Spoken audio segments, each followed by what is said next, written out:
There's so much sweetness and so much toasted, roasted flavours in this stout that it goes perfectly in a panna cotta, you know, a cooked cream that's set. We're going to take a whole 600ml jug of cream, 100 grams of honey.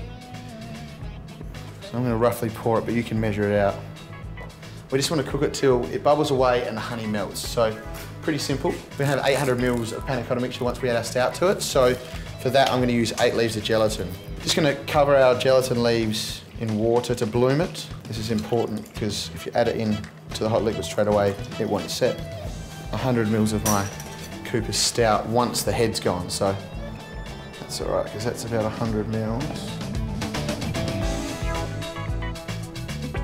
Now we want to add our gelatin, so you don't want it to be too hot when you add your gelatin, otherwise what will happen is it'll actually melt it and it won't, it'll kill the gelatin and it won't set. So you just want your mixture to be blood temperature, so when you can put your hand in there and it doesn't burn, it's blood temperature. Then we just add our gelatin, we just mix it in, and we want to mix it till that gelatin's all dissolved.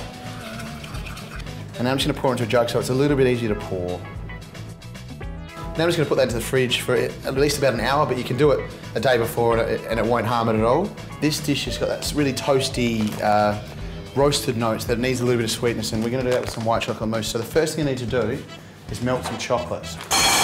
200 grams of chocolate buttons. To finish the mousse off, I'm just going to make some whipped cream. So I've got 200 grams of cream that I'm going to whip. I'm going to add my melted white chocolate into my cream and going to work really quickly.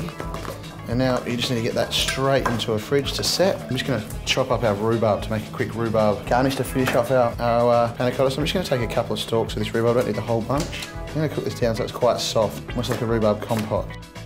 I'm just toasting off some almonds now. My foolproof cheats way to make caramel almonds. Once we start getting a little bit of colour, I'm going to add some really fine caster sugar into it and just going to caramelise that really quickly and get them out of the pan as fast as possible so they don't burn. It's just a little pile of beautiful rhubarb in the corner. We're going to get some of our crispy almonds. You can hear how crispy they are now.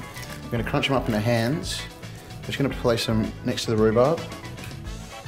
White chocolate mousse in the middle there. That's our extra stout panna cotta with white chocolate mousse and rhubarb.